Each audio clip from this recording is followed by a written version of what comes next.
ভাইরা আমার বন্ধুরা, আল্লাহ পাক রব্বুল আলামিন সূরাতুন নূরে 55 নম্বর আয়াতে আল্লাহ পাক ঘোষণা করেন, রাজনীতির আলোচনা আমরা করি না, তবে রাজনীতি করা কোরআন হাদিসের ভিতরে আছে।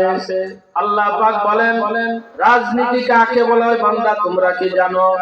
বিএনপি ভাইয়েরা কয় আমরা রাজনীতি সবচেয়ে ভালো বুঝি, চরমুনার ভাইয়েরা কয় আমরা সবচেয়ে ভালো বুঝি, জামাত শিবির ভাইরা বলে আমরা সব থেকে ভালো বুঝি, হেফাজতে আলেমরা বলে আমরা সব থেকে ভালো বুঝি।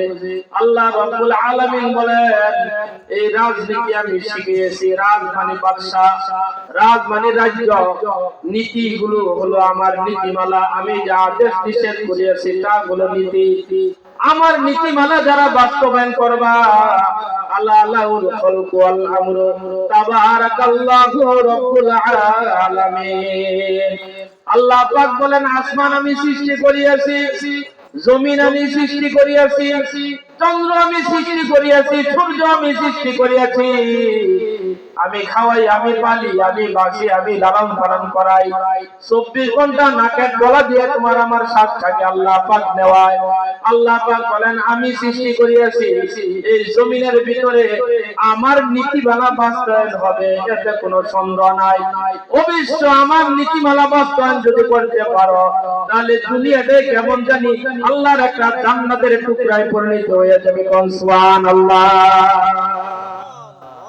ভাইরা আমার বন্ধুরা, রাজনীতি সম্পর্কে হযরত ইউসুফ আলাইহিস সালাম একজন বাদশা ছিলেন মিশরের, হযরত ইব্রাহিম আলাইহিস সালাম বাদশা ছিলেন, হযরত লূত আলাইহিস সালাম বাদশা ছিলেন, হযরত ইব্রাহিম আলাইহিস সালাম বাদশা ছিলেন, হযরত মুসা আলাইহিস সালাম বাদশা ছিলেন, হযরত ঈসা আলাইহিস সালাম বাদশা ছিলেন, হযরত মুহাম্মদুর রাসূলুল্লাহ সাল্লাল্লাহু আলাইহি সাল্লাম মক্কা ও মদিনা নয়, বরং 7 আকাশ 7 জমিনের বাদশা আল্লাহ নবীকে বানিয়ে দিয়েছে।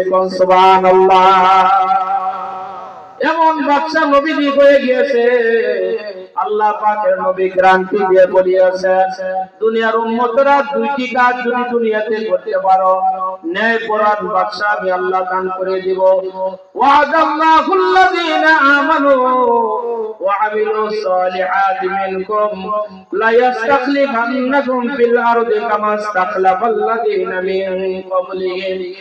আল্লাহ রাব্বুল আলামিন বলেন, তোমাদের চোখে তোমরা ন্যায়পরায়ণ বাদশা দেখো নাই বান্দা, আমি মহান রব্বুল আলামিন ন্যায়পরায়ণ বাদশা দুনিয়াতে দান করে দিব। দুইটি কাজ করো, এক নম্বরে আল্লাহকে বিশ্বাস করো, দুই নম্বরে নেক আমলগুলো অধিক পরিমাণে করো।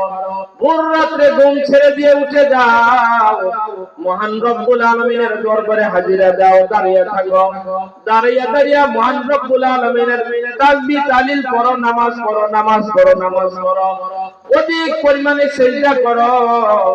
এক নম্বরে হলো ঈমান আনো, দুই নম্বরে হলো ইবাদত করো, নেক আমল করো।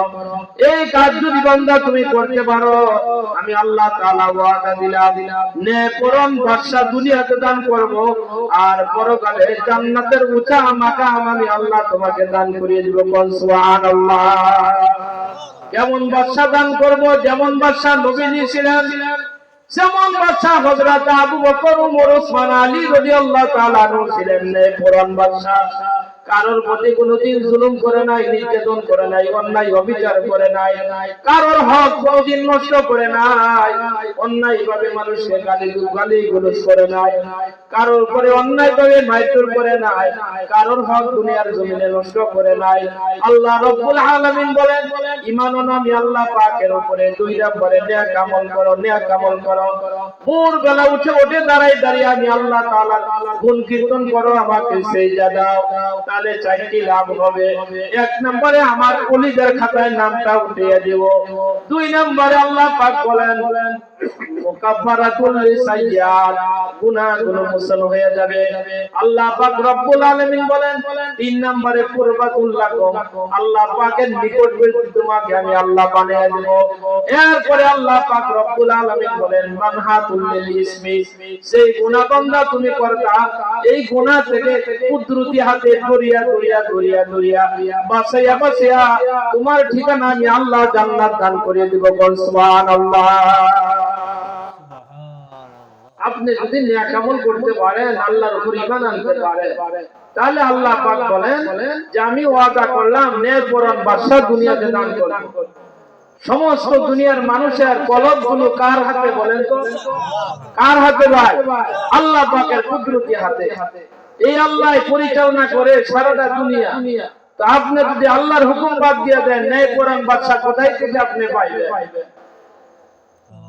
ফেরাউন পাইবেন, নমরুদ পাইবেন, হামান পাইবেন, কারুন পাইবেন, সাদ্দাত পাইবেন, আবু জাহেল পাইবেন, আবু লাহাব পাইবেন, উতবা পাইবেন, সাইবা পাইবেন, মুগিরা পাইবেন, এরপরে পাইবেন স্বৈরাচার হাসিনা পাইবেন, জালেম নির্যাতন করনেওয়ালা, জুলুম করনেওয়ালা স্বৈরাচার পাইবেন। যদি আপনি আল্লাহর গোলামিতে লিপ্ত হয়ে যান, দুনিয়াতে শান্তি হয়ে যাবে, পরকালে আপনার জন্য ঠিকানা হয়ে যাবে আল্লাহ পাকের জান্নাত। সুবহানাল্লাহ। আল্লাহ পাকের নবী বলেন আমি বাদশা ছিলাম, বাদশা নেকপরায়ণ বাদশা আমি ছিলাম, আমি আল্লাহ পাকের নবী। আমার রাসূলের তরিকায় তোমরা চলো বান্দা। আমি রাসূল খাইয়া না খাইয়া কষ্ট করে মেহনত করে পরিশ্রম করে অনেক পরিশ্রম করে মেহনত করে মুজাহিদা করে তোমাদেরকে সঠিক পথটা দেখিয়ে গিয়েছি। ওই পোকার মতো উড়ে উড়ে তোমরা আগুনের ভিতরে পড়িয়ে যাও। আমি আল্লাহ পাকের নবী কোমরে ধরিয়া ধরিয়া, মাথায় ধরিয়া ধরিয়া, সঠিক পথটায় তুলিয়া তুলিয়া জাহান্নামী নেনেওয়ালা কাজটাকে, জাহান্নামী নেনেওয়ালা বান্দাকে আমি নবীজি ধরিয়া ধরিয়া আল্লাহর জান্নাতে পৌঁছে দিয়েছি। সুবহানাল্লাহ।